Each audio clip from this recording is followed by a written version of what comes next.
días. Ya son las 10 de la mañana y empezamos en vivo y en directo un nuevo programa de Cuerpo Médico, acompañados de la gratísima compañía de la doctora Roxana Cáceres. Doctor, buenos días amigos, ¿cómo están por casa? Ya terminando la semana, hoy día tenemos temas muy interesantes y multidisciplinarios para tocar hoy día y el frío ya empezó, doctor. Yo ya he venido con cambió hace 2 días. Hace 2 días ya estoy viniendo Por lo menos con mi blusita manga larga, ya se siente el frío. La llovizna y estos cambios de clima también traen pues con ello nuevos procesos respiratorios, el resfriado de por medio y comienzan a desencadenarse esas enfermedades que uno tenía crónicamente y que de pronto se exacerban con alergenos. Por ejemplo, una de ellas es el asma. Tan prevalente en niños menores de 5 años y también en los adultos mayores. Por eso es importante las vacunas, que también vamos a hablar un poquito del tema de hoy. Hoy en Cuerpo Médico casualmente vamos a dedicar el programa a esta enfermedad crónica, inflamatoria, que quizás todos han escuchado y probablemente tengan algún familiar cercano que tiene este proceso obstructivo, inflamatorio y que normalmente es, diría que, exacerbado o iniciado por alergenos que pueden ser diversos.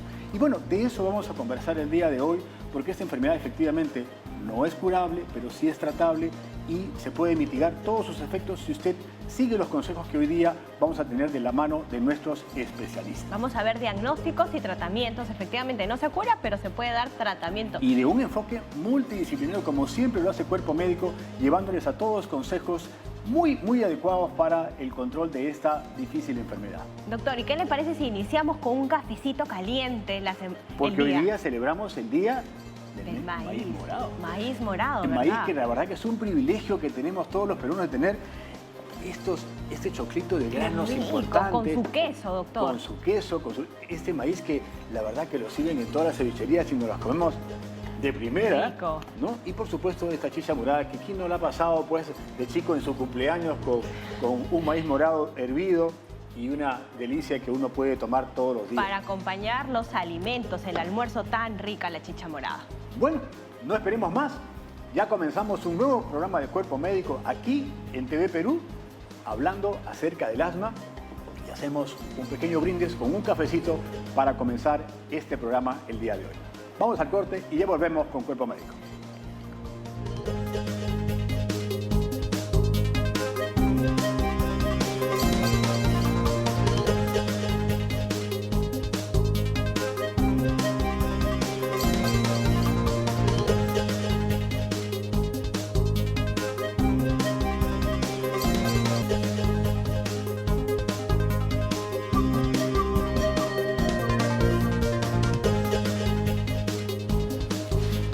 El día de hoy, Cuerpo Médico tiene un programa dedicado al asma, ¿no? Esta enfermedad respiratoria, crónica, inflamatoria, que mucha gente padece, que tiene este componente de alergenos y que casualmente en estas épocas del año empieza un poco a rebrotar, ¿no? Como los procesos respiratorios en general, esa también se exacerba.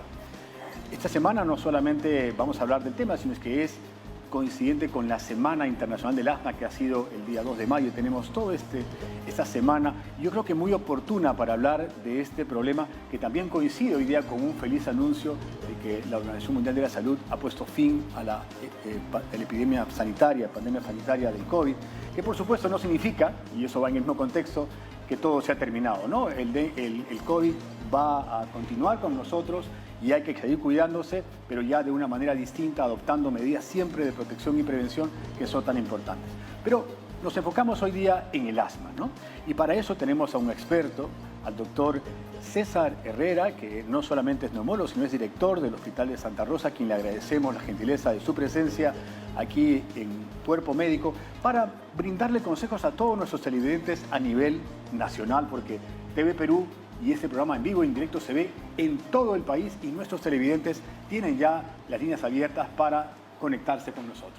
Doctor, bienvenido. Un placer tenerlo acá para resolver todas nuestras dudas en cuanto a diagnóstico, tratamientos, ver mitos y verdades. Sí. Y yo sé que en casa tienen muchas preguntas, así que nuestras líneas telefónicas, como siempre, ya están abiertas para recibir sus preguntas al 619-0776, al 619-0774 y al 619-077. Y también nos pueden escribir a través de nuestras redes sociales como Facebook, Instagram y Twitter de Cuerpo Médico para resolver todas las preguntas. Así es. Doctor Herrera, bueno, vamos como siempre, tenemos aquí un orden táctico tratando de definir qué cosa es el asma, porque hay asma, hay bronquitis, hay alergias, y yo creo que todo esto tendría que definirse porque mucha gente que nos escucha y nos ve dice, bueno, quiero saber si yo tengo asma o no, quiero saber si mi niño tiene asma o no, porque como lo dijo la doctora Cáceres, es un tema que involucra a niños, adultos, a todas las edades, pero también hay periodos de silencio. Entonces, ¿cómo puedo yo catalogar a una persona de asma? Porque obviamente sabemos que este problema es respiratorio, es obstructivo, da una sintomatología que luego la conversaremos, pero ¿qué cosa es la definición del asma? Bien, ante todo, muy buenos días. Les agradezco infinitamente esta oportunidad de poder compartir con el público sobre este tema tan importante para nuestra población. El asma es una enfermedad crónica y cuando hablamos de crónico en medicina es una enfermedad que es recurrente, que ocurre por episodios. Hay personas que la tienen permanentemente, hay personas que la tienen en determinadas temporadas del año o ante algunas circunstancias de salud, exposición a polvillos, humos, se exacerba la enfermedad. Es una enfermedad que compromete a los bronquios. El asma es una enfermedad de los bronquios, en la que los bronquios están constantemente inflamados. Y al estar inflamados, producen mucho moco, reducen el diámetro de los bronquios y además producen lo que se llama el síntoma capital, que es el broncoespasmo. El bronquio se cierra. Broncoespasmo significa bronquio cerrado. Claro. Y eso da finalmente los síntomas más importantes para identificar el asma. Ahora, ¿eso es exacerbado por algún alergeno, por alguna situación puntual o puede aparecer sin que medie ningún factor, diría que pueda desencadenar? que lo puede desencadenar? Lo primero, la carga genética es importante.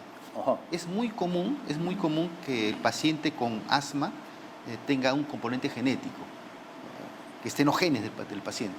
Y eso puede ser heredado pues, de los padres, de los abuelos, en el que el papá posiblemente sea rinítico, estornude mucho en las mañanas, la mamá sufre alergia en la piel y el niño salió asmático. Doctor, ¿y qué componente de los padres fumadores hay aquí, aparte del genético? Ahí viene la respuesta a lo primero, ¿no? Entonces, yo tengo el componente genético, pero hay factores del medio ambiente que favorecen a que la enfermedad se manifieste. Por ejemplo, si la mamá fuma, si en el ambiente hay mucho humo, polvillo, si tengo una serie de conductas inadecuadas en la exposición a alergenos, en el tema ocupacional, en el colegio, a las infecciones respiratorias. O sea, cada uno de estos factores medioambientales hacen que esa carga genética pueda manifestarse más o menos intensamente. O sea, ya vamos dejando claro que estamos hablando de una enfermedad crónica, que obstruye la vía respiratoria, que hay una inflamación, que es hereditario, que hay factores, por ejemplo, sociales, por ejemplo, como el fumar o tener mucha polución, que hace de que esto se exacerbe o que algo que ya venía en mi carga genética se exprese. Porque en una familia a veces podemos tener varios hijos, pero no todos son asmáticos, quizá uno y los otros no, ¿no? O sea, viene la carga genética, pero se expresa solamente en unos y no en otros. Así es, así es.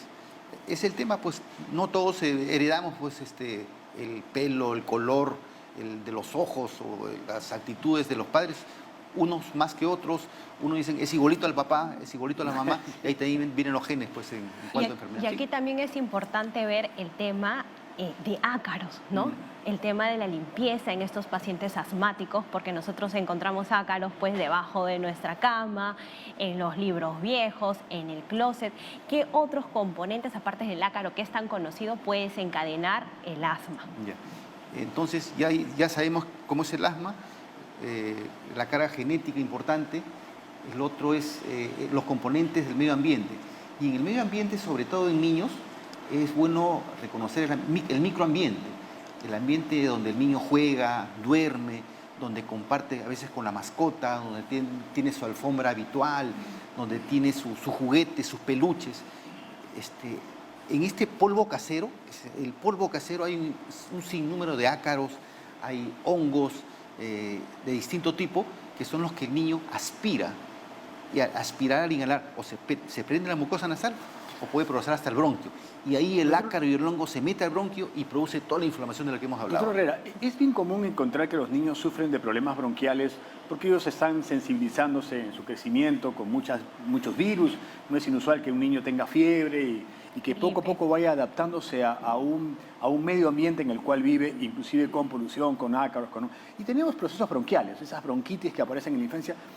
Pero, ¿cuándo catalogar esta bronquitis que aparece alguna vez recurrente en un niño para catalogarlo de asmático, ¿no? O sea, porque me acuerdo que cuando éramos chicos, yo mismo padecía de bronquitis, bronquitis asmatiforme, decía, ¿no? O sea, esa ese palabra. término, yo he sido catalogado de bronquitis A mí asmatiforme de niño, pero yo creo que no tengo asma, ¿no? Pero sin embargo tengo un hijo que sí la tiene.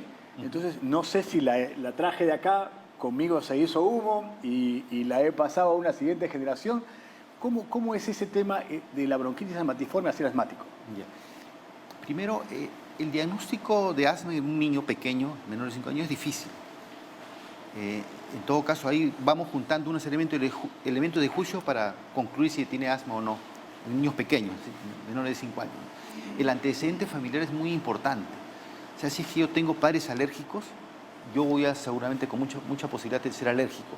Si yo tengo dermatitis alérgica, me enroncho, tengo mis granitos recurrentes, esos pueden ser manifestaciones de alergia. Entonces, ahí ya puse el contexto. Ajá. Familia alérgica, yo soy alérgico y comienzo a hacer problemas bronquiales recurrentes. Cada vez que me resfrío, se me silba, me ronca el pecho. Cada vez que me río intensamente, cada vez que hago un ejercicio fuerte, se me cierra el pecho. Entonces, sumo y resto. Hay un componente alérgico familiar. Antecedente familiar, mis ronchas recurrentes, que como alguna cosa, alguna bebida, alguna comida y me enroncho.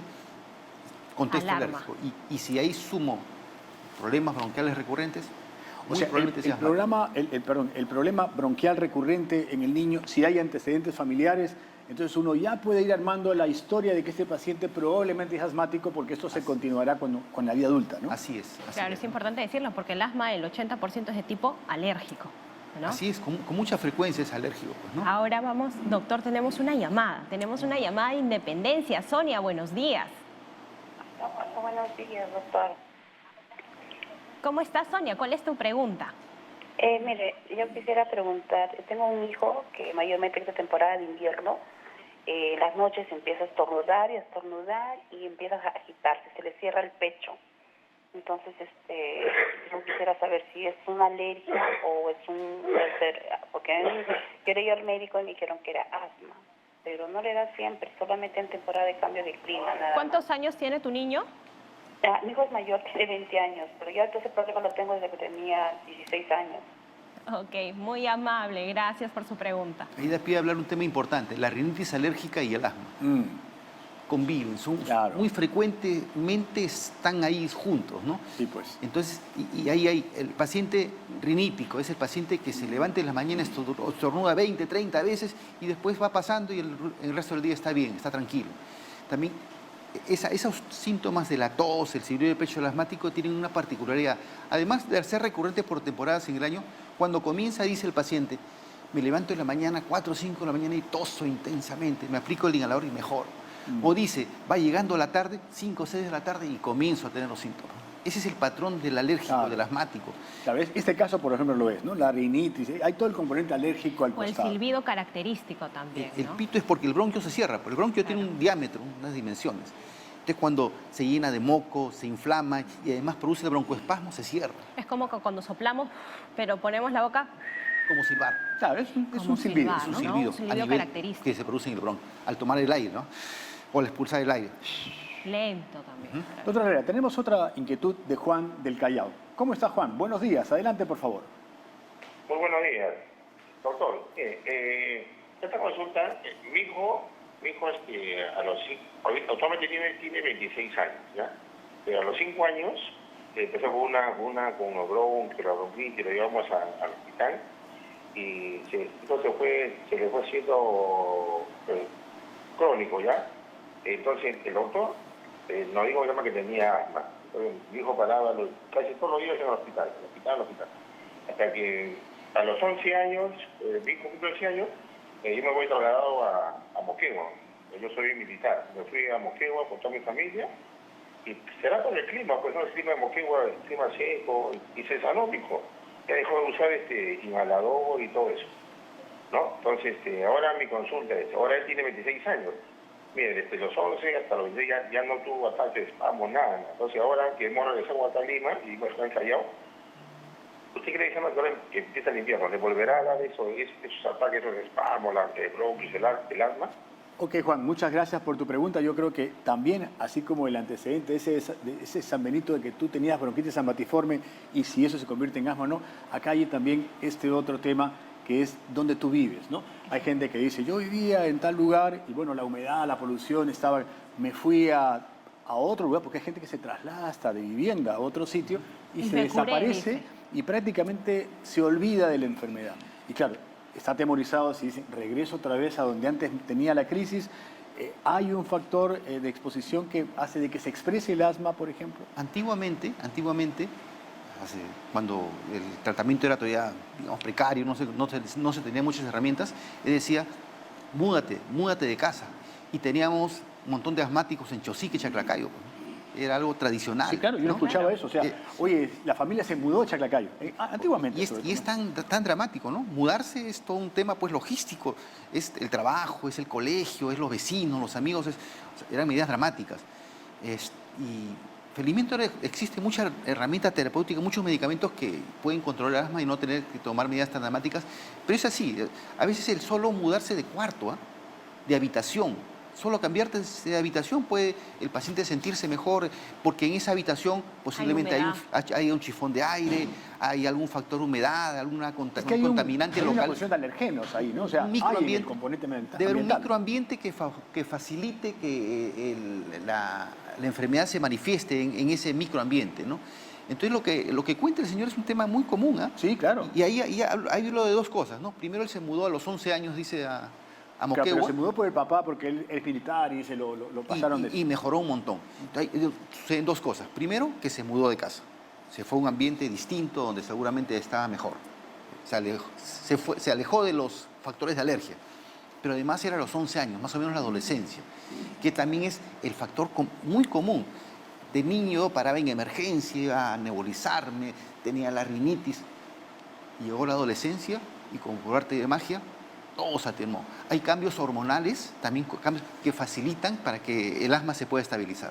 Doctor Herrera, yo tengo muchas preguntas latentes porque, por ejemplo, quiero saber si esto puede expresarse cuando uno es mayor después de haber estado en un estatus alérgico joven, pero tenemos un enlace con Paola que está casualmente en el Rebagliati en la unidad de neumología. Paola, ¿cómo estás? Muy buenos días. Buenos días, Paola. ¿Qué tal, doctores? Muy buenos días. Bueno, pues ahora que ya cambió el tiempo, que parece que está comenzando el frío, como que ya empezamos a preocuparnos un poco más sobre nuestros pulmones, las enfermedades respiratorias. Y yo quiero saber qué exámenes podemos realizarnos para saber el estado de nuestros pulmones o para diagnosticar algún tipo de enfermedad en ellos. Estoy acompañada del doctor Ronald Rupire, médico neumólogo del Hospital Nacional Edgardo Rebagliati Martins. Doctor, bienvenido al programa. El día de hoy usted me va a contar sobre diferentes exámenes que se realizan aquí. Muy buenos días. Sí, efectivamente nos encontramos en el área de neumología, en el lugar donde se hacen diferentes exámenes, ¿no?, de diagnóstico y evaluaciones funcionales de problemas respiratorios. Por un lado tenemos acá el lugar donde hacen una endoscopía o broncoscopía también para diagnosticar lesiones pulmonares que ameritan tomar muestras, biopsias, etcétera. También aquí realizamos las famosas biopsias percutáneas, guía ecográfica, guía tomográfica. Todos estos exámenes son importantes a la hora de evaluar a un paciente con problema respiratorio. Doctor, pero son exámenes invasivos. ¿En qué circunstancias ustedes dicen, ok, es necesario que hagamos una biopsia?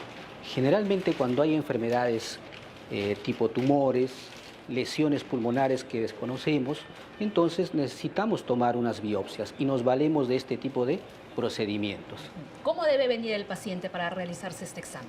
El paciente previamente tiene unas indicaciones, ¿no? Generalmente el paciente para una broncoscopía viene en estado de ayuna, por lo menos de 6 horas, ¿no? Y el paciente con su medicación habitual que toma, y hay algunos medicamentos que obviamente se le recomienda que tiene que usar en el momento de procedimiento, ¿no? ¿Cuánto dura el procedimiento? El procedimiento normalmente dura 30 minutos, 45 minutos, hasta 1 hora, ¿no? Puede ser variable. Asimismo, Doctor, antes de pasar a la siguiente prueba, vemos que se introduce una cámara. Podemos ver en la imagen, usted que es médico, sí. especialista en la materia, sí. ¿qué podríamos decir, por ejemplo, ¿no? de lo que estamos observando en la imagen? ¿En qué estado se encuentra? Claro, generalmente estamos ahí a nivel bronquial, internamente estamos evaluando los bronquios y estamos visualizando en vivo, ¿no?, la lesión que pueda tener el paciente para de esta manera hacer un diagnóstico adecuado y tomar las muestras respectivas. Perfecto. Pasamos a la siguiente prueba. Bueno, los otros exámenes que amerito obviamente por el tema que están tocando ahora, vienen los exámenes de función pulmonar, ¿no? Los exámenes de función pulmonar tenemos, por ejemplo, el examen del test de caminata. Es un examen sencillo pero muy importante. Generalmente la mayoría de exámenes están hechos para hacer el paciente en reposo, pero el paciente casi nunca está en reposo, siempre está en movimiento. Entonces tienen que haber exámenes funcionales que te digan cómo está la función pulmonar en movimiento. Casualmente por eso es que se hace este tipo de examen del test de caminata de 6 minutos. Aquí lo que evaluamos obviamente son el nivel de oxigenación del paciente a nivel el movimiento, cómo responde su corazón, cuántos metros recorre el paciente durante los 6 minutos que dura este procedimiento, el grado máximo de cansancio que pueda tener, es la disnea. Obviamente todos estos parámetros es muy importante a la hora de valorar y evaluar al paciente con enfermedades pulmonares crónicas, claro, ¿no? Especialmente pacientes que tengan problemas como EPOC, fibrosis pulmonar, inclusive hasta el asma bronquial. Hay asmas bronquiales severas, moderadas, que ameritan hacer este tipo de examen de función pulmonar. Ahora, este test, doctor, se realiza en una cinta que se utiliza para correr también, ¿verdad? No, es un ambiente, como usted lo ve, es un ambiente libre, ¿no? Es un ambiente libre de 30 metros de largo, ¿no? El paciente camina, obviamente está llevando un aparato que le está midiendo cómo está la saturación, cómo está la frecuencia cardíaca, entonces va grabando segundo a segundo todo lo que está pasando, tanto con la función oxigenatoria como con la función cardíaca, ¿no? ¿Y solo camina o también le pueden hacer correr dependiendo un poco de su estado físico? La idea es que camine lo más rápido posible para que no reproduzca la actividad cotidiana que hace el paciente, como por ejemplo hacer sus labores domésticas, por ejemplo ir a comprar a la tienda, claro, ir al mercado, etc. Cosas cotidianas que hacen, ¿no? Perfecto. Entonces, ese es uno de los exámenes importantes de función pulmonar. Y ya por último, vamos a llegar en un momento a lo que es la espirometría, que este es un examen obviamente que tiene que ver mucho con el tema del asma bronquial. Seguramente están tocando el tema que el asma bronquial se caracteriza por limitación al flujo aéreo o obstrucción al flujo aéreo, ¿no? Entonces, es muy importante este tipo de examen que se llama espirometría. Sin espirometría no hay diagnóstico de asma. Y ahí quería llegar, porque yo recuerdo, doctor, cuando era pequeña, yo tenía muchos problemas respiratorios, siempre estaba enferma, y cuando fui al médico no me hicieron ninguna prueba y me diagnosticaron asma. No. Necesariamente tiene que hacerse el examen de espirometría para evaluar el nivel de obstrucción bronquial que tiene ese paciente. Por ejemplo, acá estamos viendo al paciente que está realizando el examen de espirometría. Es un examen sencillo, no hay anestesia, no hay dolor. Hay un equipo simple que es el espirómetro, ¿no?, que está conectado por una boquilla a la boca con una pinza que obstruye la nariz, y esto está conectado a la computadora, y lo que mide este examen de espirometría es el grado de obstrucción bronquial. Correcto. Se dice que el asma es una enfermedad inflamatoria y con obstrucción de las vías aéreas. Entonces, por eso, uno de los exámenes importantes a la hora de diagnosticar asma bronquial es la espirometría. Es vital, es el más importante, es el gold estándar, digamos. Entonces, es imposible que hagan un diagnóstico de asma bronquial sin haber hecho estos exámenes, ¿no? Y no solamente esto nos permite para diagnosticar, también nos permite para hacer una evolución del cuadro asmático en la medida del tiempo, por lo menos a los 3 a 6 meses tiene que repetirse una espirometría y de esta manera ver si el paciente efectivamente está llevando de forma controlada o no su enfermedad. Muy bien, doctor. Y en el caso de los papás que tienen mucho temor por sus hijos, de que puedan enfermarse o tener alguna enfermedad respiratoria, ¿qué síntomas deberían indicarles que ya tienen que acudir al médico y posteriormente que se hagan estas pruebas? Importantísimo.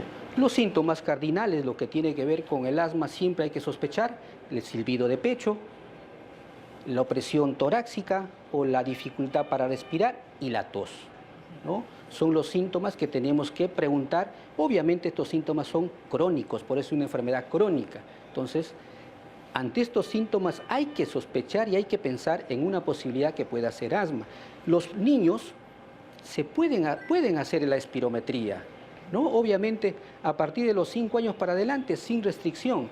Antes sí también se puede hacer los exámenes de espirometría, pero con un cuidado especial, ¿no? Perfecto. Doctor, y ya abusando de su confianza y para ir cerrando este enlace, una persona que hace deporte. Voy a hacer aquí mi consulta, voy a aprovechar de hacer mi consulta en vivo. Yo hago deporte, yo corro, tengo intención de correr en altura. ¿Debería hacerme alguna prueba para saber en qué estado están mis pulmones? Vital. Es importantísimo hacer una evaluación funcional de su sistema respiratorio para ver que si su capacidad pulmonar está de acuerdo o no para hacer un tipo de deporte. Más que nada los deportes de alta competencia es importantísimo descartarse, hacerse evaluaciones funcionales, espirometría, test de caminata, test de ejercicio cardiopulmonar, pletismografía, difusión, etcétera. Y todo eso lo realizamos acá, ¿no? Perfecto, doctor. Entonces no perdamos más tiempo, vamos a comenzar con las pruebas de una vez, ¿les parece? Es una broma, es una broma. Eso es. Doctores, bueno, ya creo que hemos aprendido bastante el día de hoy. Efectivamente, yo creo que, bueno, ha sido muy visual todas las herramientas que se tienen en un laboratorio de neumología. Yo creo que nos quedamos con la espirometría como un examen que es realmente útil para el tema que estamos hablando del asma, porque es lo práctico, ¿no? Pero a veces hasta el diagnóstico clínico, en realidad, aquí podemos transmitir como suficiente dado por un experto, porque hay determinada rutina que ya puede catalogar a un paciente de asmático y tomar medidas inmediatas. Por supuesto que sí nos parece fundamental las herramientas para la valoración, el crecimiento, y bueno, aún en atletas, ¿no? El consumo máximo de oxígeno, por ejemplo, se utiliza también en deportes de alto rendimiento para eso, ¿no? Claro, y la espirometría que es tan rápido, porque la palabra suena como que si fuera algo grande y lo realizamos en un par de minutos, ¿no es cierto, doctor? Así es. Como lo dijo el doctor, la espirometría es la prueba base del diagnóstico del asma, ¿no? Lo primero son los síntomas. Claro. Tos, sibilancias, dificultad para respirar. La parte clínica. Eso me dice, oye, y esto es recurrente, te toca hacer tu espirometría. Algunos pacientes le piden radiografía de pulmones. El objetivo de la radiografía de pulmones es verificar que no hay otra cosa. Claro. O sea, la radiografía no diagnostica asma, porque a veces el papá dice, oye, pero si su placa es normal, ¿por qué va a ser asmático? La electroforesis, por ejemplo, para ver si hay también algún estigma alérgico plasmado en su respuesta inmunológica. Puede haberse pruebas de alergenos, hay exámenes de sangre, por ejemplo, en el hemograma común hay un elemento que se llama eosinófilo. Claro. Cuando los eosinófilos están altos, ¿no? Inducen a pensar en alergias, ¿no? También hay otro elemento que se llama la inmunoglobulina E. Exactamente. El dosaje en sangre. A eso hablaba de la inmunoelectroforesis, ¿no? Tenemos una llamada ya esperando. Gracias, María, por esperar, del Agustino. Adelante, María, por favor. ¿María? Sí, doctor, buenos días. Adelante, María. Sí, doctor, muy buenos días. ¿Sabe qué, doctor? Tengo una niña ahorita de 20 años, pero desde los 8 años ella sufrió desde el asma, ¿no? Y ha tomado tantos medicamentos, incluso el salbutamol lo utilizaba en 2 días o en día y medio, un salbutamol, ¿no? Ha tomado tantos medicamentos que hoy en día, que tiene 20 años, ella pues sufre de una alergia, ¿no? No puede tomar ningún tipo de medicamento porque se le hincha la cara. Y es terrible que tantas veces que le ha pasado esto y he tenido que llevármela de emergencia. ¿Cuál es tu pregunta, María? Cuéntanos. ¿Perdón? ¿Cuál es la pregunta concreta? Doctor, lo que yo quiero saber en sí es que si estos tipos de medicamentos que ha tomado para el asma, hoy en día, pues los medicamentos que toma, por ejemplo, para una menstruación, un cólico de menstruación, le causa tantas alergias, ¿no? Esa es mi pregunta, doctor. Muy bien. Ya La te relación de verdad AINES que y hoy en día asma. no puede tomar ningún tipo de medicamentos si ella siempre está con la alergia, Te el entendemos. dolor de garganta, hoy en día, ¿no? Ella tiene los 20 años. Pero Ya te entendí la pregunta, María. Yo creo que acá, doctor Herrera, lo que trata de enfocarse es de que tiene otras alergias y obviamente el asmático aparece como parte de un contexto, ¿no? Y justo está tomando AINES. Hay medicamentos inductores de asma. Por ejemplo, los antiinflamatorios no esteroideos, la aspirina. Hay asma relacionado con consumo de aspirina. Sí, claro.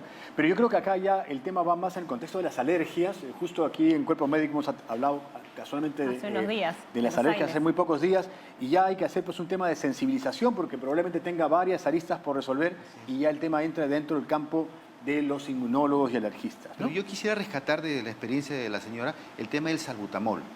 El salbutamol es un aliviador, es un calmante del asma, no es el tratamiento del asma. Un paciente asmático que solo usa salbutamol está haciendo mal. Claro. Cuando Así un es. paciente necesita tanto salbutamol y dice que en 2 días se le acaba un inhalador... Hay algo no resuelto ahí. No, eso está mal, ¿no? Claro. Ahí hay que ya recurrir a otro tipo de medicina, ¿no? Tenemos muchas preguntas realmente en el tintero, pero vamos a un corte y ya regresamos con más hablando del asma aquí en Cuerpo Médico.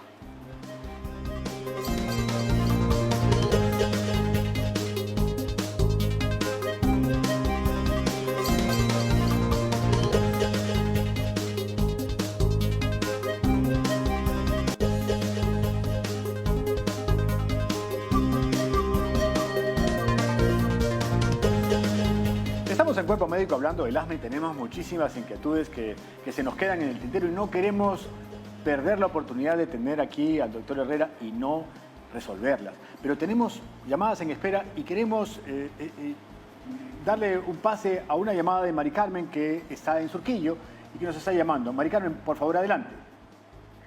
Buenos días, doctor.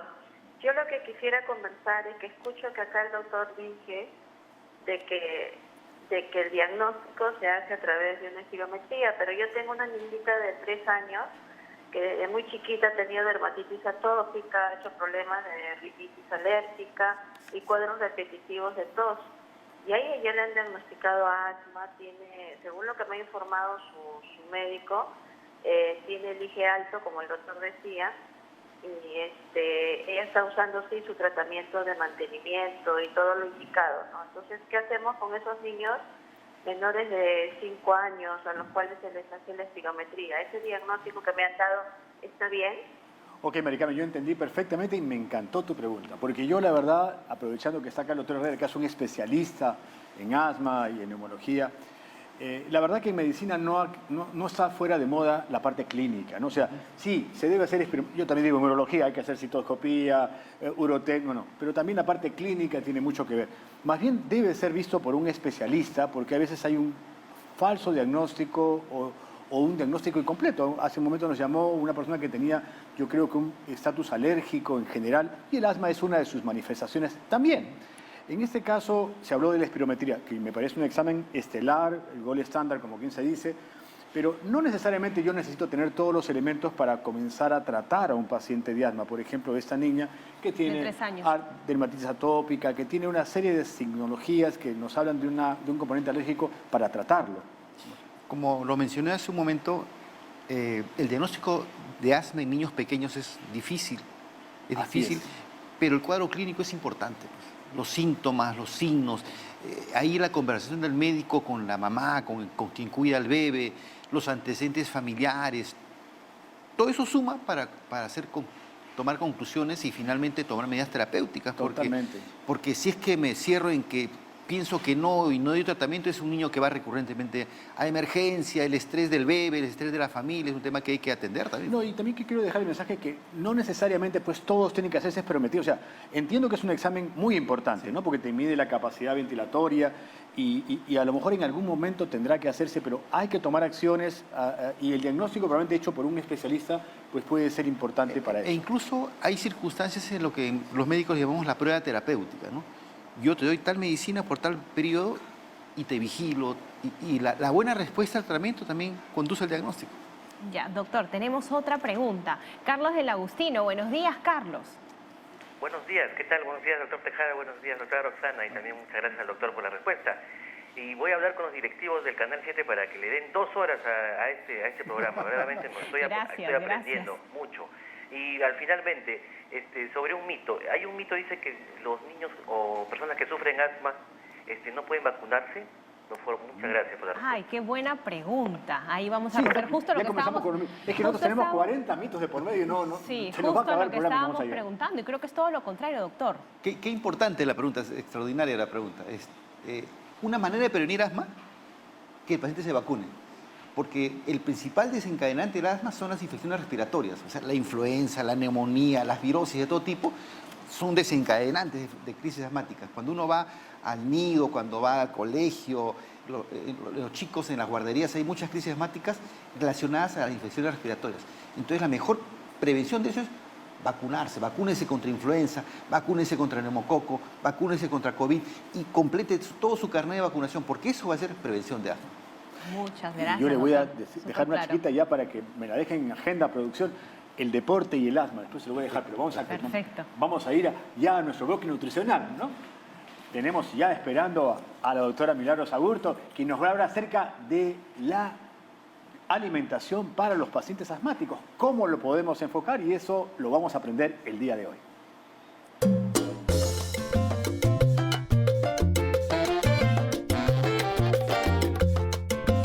Hola amigos, ¿cómo están? Es verdad, Alberto, Roxana, vamos a hablar hoy de los alimentos y cómo se relacionan con el asma. Pero antes, nos estaba hablando del maíz, han tomado chichita, me quejo, a mí no me ponen cafecito. Claro, está rico. Acá la pasan bien ellos y aquí uno solamente le dicen agüita y a mí que me encanta el café, ¿dónde está mi café? No, acá te hemos guardado. Es que yo voy a tener mi pequeña venganza y yo voy a decir que me acompañe la cámara porque el maíz que han puesto acá, el chulpi, ¿no es cierto? Estamos en el día del maíz. Mi café ya me lo terminé. Sí, ya, claro. Yo voy a tomar el de ella. Y acuérdense, después de tomar el café, tienen que hacer un enjuagatorio de boca. Yo siempre pensando en la boca. Así, claro, para que los dientes no se te manchen. Pues.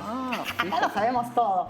Pero bueno, el tema es que les digo, es que la famosa chicha morada, las antocianinas que se han demostrado chiquititos nomás, lo dejamos para otro programa, en 1980 empezaron los estudios en Japón, el maíz morado, las antocianinas estudiadas, precisamente no están en el grano, están en la coronta del maíz. ¿Lo sabían? No. Ahora ya lo saben. Entonces, el único grano gigantesco que tenemos en este país es el que viene en el maíz fresco, que es un cereal, por lo tanto tiene carbohidratos, el choclo peruano.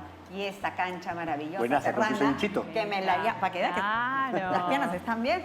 Bueno, me voy a comer mi canchita rapidito, que me encanta, y si vieran, yo ya soy abuela, mi nieto le encanta comer la canchita. Bajita en sal y eso les va a hacer muy bien. Entonces, la productora me dice, ya, Mili, al tema. Pero vamos a hablar de los alimentos y del asma. En la televisión cuesta, así que vamos rápido. Y gracias, tío Carlos, por llamar y pedir 2 horas de programa. Entonces, vamos a nuestro tema. ¿Qué es lo que sabemos del asma? No hay una dieta específica ni para prevenir ni para tratar el asma. El asma es una enfermedad crónica, lo hemos escuchado, y hay ciertos detonantes desencadenantes. Entonces, lo que los estudios nos revelan, que son estudios que además están en base de datos y se ha evaluado con muchísimas personas, es que los antioxidantes van a tener un papel fundamental tanto para ayudar a disminuir la inflamación, la hinchazón, las sibilancias, que son ese silbido que tú sientes cuando pones inclusive tu orejita en el pecho, perdón, en la espalda de tu hijo o de la persona que tiene asma. Entonces, ¿cuáles son los famosos antioxidantes? Beta-caroteno no es la vitamina A. El antioxidante es el beta-caroteno, la vitamina C y la vitamina E. ¿Dónde los vas a encontrar? Beta-caroteno en todo lo que es amarillo intenso y verde intenso. Amarillo, naranja y verde intenso. Entonces tienes lúcuma, mango, no importa dónde estés. Si estás en la sierra, buscarás lúcuma. Si estás en la selva, come plátano. El plátano naranja que tienes ahí de maravilloso color tiene betacaroteno. La idea es que tú busques alimentos naranjas, amarillos y verde intensos, como la espinaca, como la selga, por ejemplo, o la brócoli también. Vamos por acá. Está nuestra hermosa brócoli, que también es muy rica en betacaroteno. Vitamina C, pues el típico naranja. Ay, no, pero te digo una cosa, te cuento. Yo tomo jugo de naranja y me desencadena el asma. Entonces, tienes que descubrir, papá, mamá, qué es lo que le desencadena el asma a tu hijo.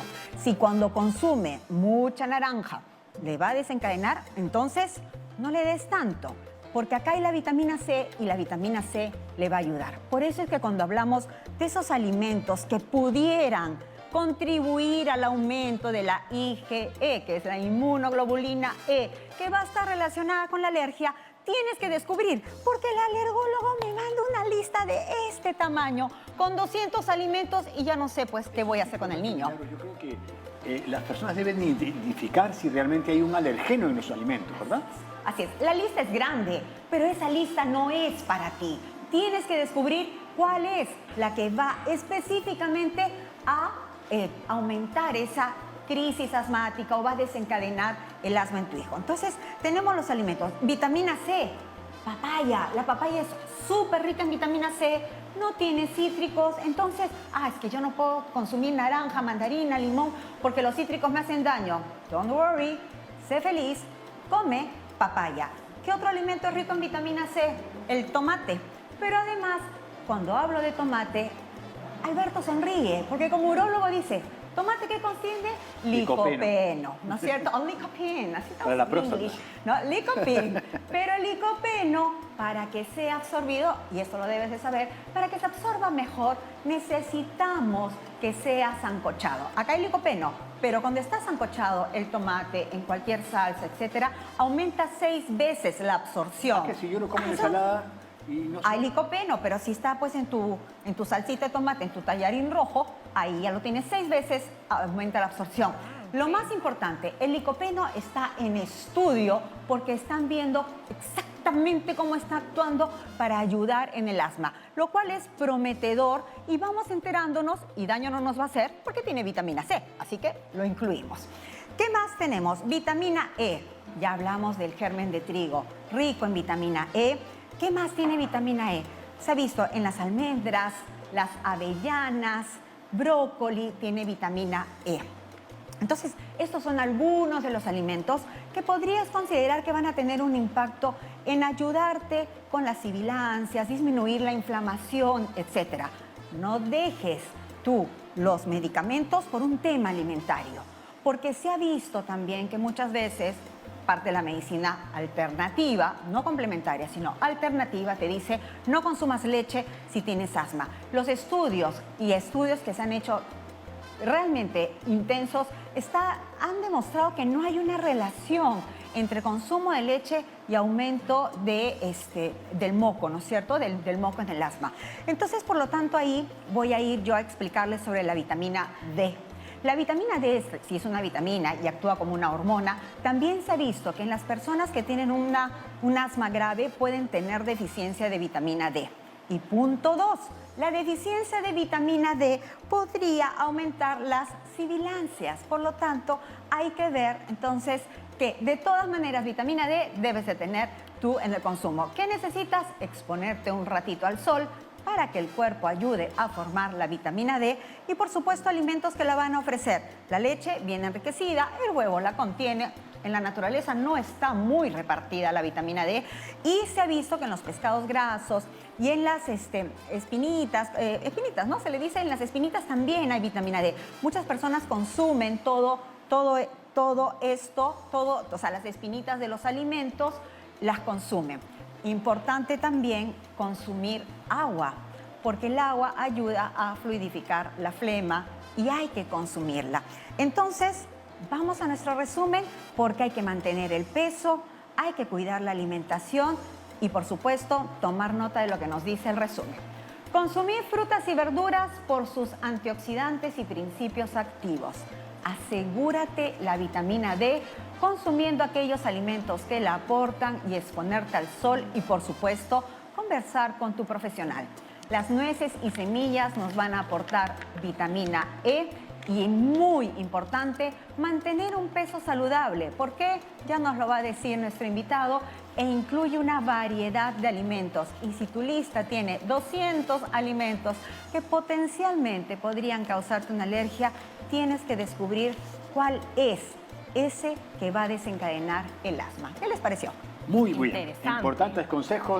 Importantes consejos que creo que todas las personas que nos han escuchado y que tienen asma deben tomar en cuenta. Sí. Tomar agua. Tomar agua, como lo Identificar alimentos que les pueden fomentar o ser alergenos en este caso, que son muy personales y muy particulares. Porque Es de antiguamente cada uno. decían que no comamos varias cosas. Así no comas naranja, no tomes leche, quítate la avena.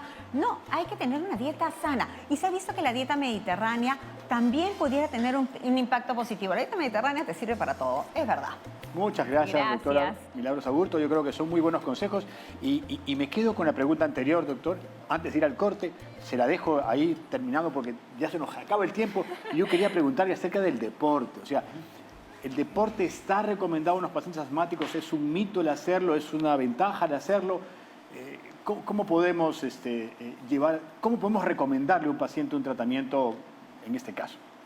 Yo quiero poner 3 ejemplos emblemáticos. Hay un deportista africano, 2 veces ganadores de maratones de 40 kilómetros en Olimpiadas, asmático. David Beckham, deportista de alta competencia, asmático. Y Mark Speed, 7 medallas de oro en nada menos. ¿Pero puede ser un consejo para los chicos asmáticos hacer deporte? Es conveniente que hagan deporte. Deben hacer deporte. Antiguamente en educación física afirmaban que mi niño tiene asma, no va a hacer deporte. ¿No? Fatal, ¿no? Muy mal, ¿no?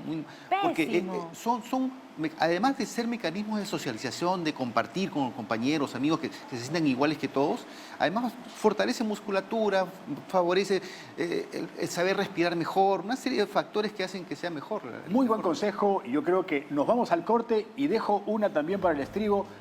¿De viejo se puede tener asma? Vamos al corte y ya regresamos con más aquí en Cuerpo Médico hablando del asma.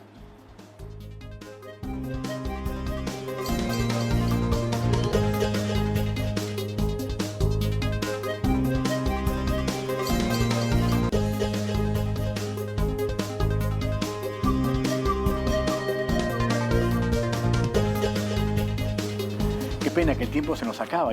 Tenemos muchas cosas acá en agenda. Te había preguntado, te la dejo en pendiente lo de los mayores, pero tenemos una pregunta que está en espera que no queremos dejarla porque lo ha estado esperando y te pedimos disculpas. Patricia, adelante del Callao. Buenos días. Yo soy paciente de 63 años, tengo asma bronquial y me atiendo en el hospital de policía. A mí me dio COVID en enero del 2021. Estuve con neumonía, me ha quedado hasta ahora una tos fuertísima y sigo yendo a los a tratarme. Pero, ¿cuál es tu pregunta, Patricia? Quiero saber si el asma bronquial, a mí me hicieron espirometría, me lo detectaron, pero siempre paro con mi tos, con mi voz ronca. Camino bastante, 10.000 pasos, para que me ayude también a lo de mi... Ok. Yo te entendí, Patricia, la pregunta, porque eso también va a lugar con el tema adultos, a pesar que el contexto para mí era si uno podía volverse asmático de adulto, pero el asma también tiene un proceso que termina siendo una enfermedad obstructiva crónica, ¿verdad? Cuando el asma no es manejado adecuadamente, no recibe un adecuado tratamiento, existe un término que se llama remodelación de la vía aérea. El bronquio que tiene determinada consistencia, tamaño, etcétera, comienza a deformar. Claro, es como que se hizo fibroso, ¿no? Se deforma de manera irreversible. Por siendo colágeno. como concepto inicial que el asma es una obstrucción reversible, en algún momento producto de una infección importante, COVID, por ejemplo, o mal tratamiento o ausencia de tratamiento, el bronquio se remodela, cambia sus características y ahí sí necesitamos pues una evaluación especializada. Claro. Hay pruebas de espirometría, hay otro sinnúmero de pruebas. Ahí vienen las pruebas funcionales que decía esa del esfuerzo. Ahí hay un enfoque por medio, ¿no? De difusión de monóxido de carbono, hasta tomografía, de repente, bueno, son cosas asociadas muy... Felizmente no los más comunes. Felizmente no. Doctor, y ahora para ir terminando, ¿los inhaladores me van a causar algún efecto adverso? ¿Puedo volverme dependiente del inhalador? Muchos papás tienen miedo a eso. El tratamiento básico del asma es siempre con inhaladores. Es lo mejor. Son dosis pequeñas, muy efectivas porque van directamente a los bronquios. En cualquier circunstancia el asma se trata con inhaladores. El uso del inhalador no indica severidad, porque el papá dice, no, se va a hacer dependiente, no, pero si no se ahoga porque va a usar el inhalador. Y no es así. El inhalador es un buen medicamento, un medicamento noble, efectivo, y hay 2 tipos de inhaladores. Los que calman el síntoma, mencioné hace un rato el salbutamol, el broncodilatador, y los que desinflaman el bronquio. El tratamiento básico del asma es con los desinflamantes. Un paciente que tiene que usar salbutamol más de 2 veces al mes debe usar un corticoide inhalado. Esa es una pregunta que yo quería hacerle. El mito del corticoide. ¿Se debe usar corticoides? Debe usarse los corticoides inhalados. Es malo cuando se usan corticoides en pastilla, en jarabe, inyectables. Los corticoides de depósito son fatales, generan mucho efecto adverso. Porque ya se me acaba, ya tenemos que tener el programa. ¿Uno puede hacerse asmático de mayor? Sí, porque así como hay un componente hereditario importante, también hay factores ambientales. Hay asma ocupacional, los mineros, las que trabajan en construcción civil, los que trabajan en costura. Lo de la tiza, el profesor. Las infecciones respiratorias recurrentes pueden también propiciar. O sea, a pesar que no es lo más común, uno puede estar ausente de enfermedad y de pronto convertirse en una asmático. exposición intensa. Doctor Herrera, muchas gracias por sus consejos, por su presencia aquí en Cuerpo Médico. Ha sido doctor. muy aleccionador para todos nuestros televidentes a nivel nacional, porque este programa se ve en todo el país, y le agradecemos por la gentileza de su presencia aquí en Cuerpo Médico. Hemos aprendido de la mano. Yo les agradezco la invitación. Muchas gracias. No, muchas gracias con todos. Ya se acaba realmente el programa. Tenemos muchas preguntas en el tintero. Vamos a hacer parte 2. Parte 2 de asma vamos a hacer. No, sí, porque las inquietudes, sobre todo ahora que el clima está cambiando y comienzan a exacerbarse este tipo de enfermedades respiratorias y dentro de ellas. Y me reitera, es que yo una mañana traje a la producción una servilleta de casa, ¿no? Sí, y le tomé fotografía. Entonces, hice, está la fotografía por ahí. ¿Y qué encontramos en esa foto? Ese bichito, que es un zancudo que lo encontré en casa, ¿no? Ojo, lo vamos a tratar ya la siguiente semana o en las semanas siguientes. Hay en este momento una gran preocupación con el dengue. El Aedes aegypti, que es un zancudo, puede estar a lo mejor en estos lugares de Lima, ya metropolitana, donde no se están tomando precaución con el agua y cómo coberturarlo, con la desinfección. Y ya lo trataremos la siguiente semana, que es un tema de actualidad, que todos tenemos que adoptar una conducta preventiva. Como no este es el tema de mosquito hoy. chiquitito nos puede hacer tanto Sí, daño. le tomé foto, pues está ahí con su palito parado por ahí. Entonces, creo que hay que tomar atención porque ya está en Lima y está en el resto del país. Es un tema de salud pública muy importante. Así que no da tiempo para más. Muchas gracias por su sintonía. Ya nos vemos la próxima semana y buen fin de semana para todos. Y ya nos conectamos con Conecta Perú. Hasta la próxima semana. Chau, chau. Cuídense. Bye,